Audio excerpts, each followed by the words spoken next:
வனப்பகுதி நிறைந்த மாவட்டங்களில் ஒன்றாக இருக்கிறது கேரள மாநிலத்தின் வயநாடு மாவட்டம். ஆனால் தொடர்ந்து மேற்கொள்ளப்படும் வளர்ச்சிப் பணிகளின் காரணமாக அம்மாவட்டத்தில் வன விலங்குகளின் வாழ்விடங்களும் வழித்தடங்களும் கடுமையான பாதிப்புக்கு உள்ளாகி வருகின்றன.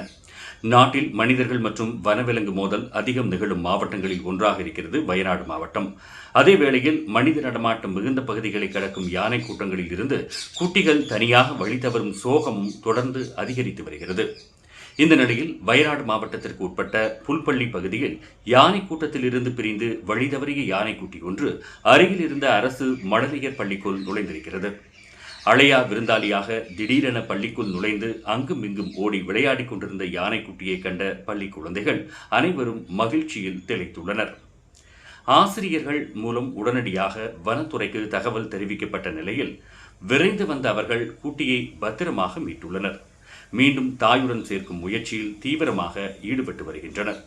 இதுகுறித்து கருத்து தெரிவித்துள்ள வயநாடு வனத்துறையினர், இந்த பள்ளியைச் சுற்றிலும் வயல்வெளிகள் அதிகம் உள்ளதோடு உணவு மற்றும் தண்ணீரை தேடி கடந்த சில நாட்களாக யானைகள் கூட்டம் கூட்டமாக வந்து செல்கின்றன.